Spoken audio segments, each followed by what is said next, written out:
മുട്ട വെച്ചിട്ട് ഇങ്ങനെയൊക്കെ ഉണ്ടാക്കിയെടുക്കാൻ പറ്റുമോ? സംഭവം സിമ്പിളാണ്. അതിന് വേണ്ടിയിട്ട് ആദ്യം തന്നെ ഒരു പാത്രത്തിൽ 2 മുട്ട പൊട്ടിച്ചൊഴിച്ച് കൊടുക്കുന്നുണ്ട്. അതിലേക്ക് ആവശ്യത്തിനുള്ള ഉപ്പിട്ട് കൊടുക്കുന്നുണ്ട്. പിന്നെ കുറച്ച് കുരുമുളക് പൊടിയും കൂടി ഇട്ടിട്ട് നന്നായിട്ടൊന്ന് മിക്സ് ചെയ്തെടുക്കുന്നുണ്ട്. ഇനി ഒരു പാത്രം ചൂടായി വരുമ്പം അതിലേക്ക് എണ്ണയോ ബട്ടറോ ഇട്ടിട്ട് നമ്മൾ നേരത്തെ മാറ്റി വെച്ചിട്ടുള്ള മുട്ട എടുത്തിട്ടൊന്ന് സ്ക്രാമ്പിൾ ചെയ്തെടുക്കാം. പിന്നെ ബട്ടർ ആണെങ്കിൽ ഏറ്റവും നല്ലത്, അതിനാണ് ഇതിൻ്റെ ഒരു ടേസ്റ്റ് വരുന്നത്. ഇനി ഈ മുട്ട ഒന്ന് വേറെ പാത്രത്തിലേക്കൊന്ന് മാറ്റി കൊടുക്കാം. ഇനി ആ സെയിം പാനിൽ തന്നെ കുറച്ചും കൂടി ബട്ടർ ഇട്ടിട്ട് വെളുത്തുള്ളി ഒന്ന് മൂപ്പിച്ചെടുക്കാം.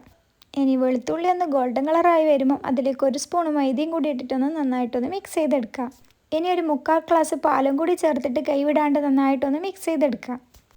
കട്ടയൊന്നും ഇല്ലാണ്ട് വേണം കിട്ടാനായിട്ട്. ഇനി ഇതിലേക്ക് ആവശ്യത്തിനുള്ള ഉപ്പും കുറച്ച് ചില്ലി ഫ്ലേക്സും പിന്നെ ആവശ്യത്തിനുള്ള കുരുമുളക് പൊടിയും മല്ലിച്ചപ്പ് ഇട്ടിട്ട് നന്നായിട്ടൊന്ന് മിക്സ് ചെയ്തെടുക്കാം. ഇതൊക്കെ ഞാൻ വീഡിയോ എടുക്കാൻ വിട്ടുപോയിട്ടോ. ഇനി ഇതിലേക്ക് നമ്മൾ നേരത്തെ മാറ്റി വെച്ച മുട്ടയും കൂടി ഇട്ടിട്ടൊന്ന് മിക്സ് ചെയ്തെടുക്കാം.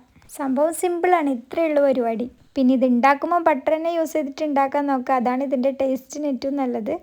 അപ്പം നമ്മുടെ ബട്ടർ ഗാർലിക് എഗ്ഗ് ചപ്പാത്തിൻ്റെ കൂടിയോ ബ്രെഡിൻ്റെ കൂടിയോ ഒരു പിടി പിടിക്കുക.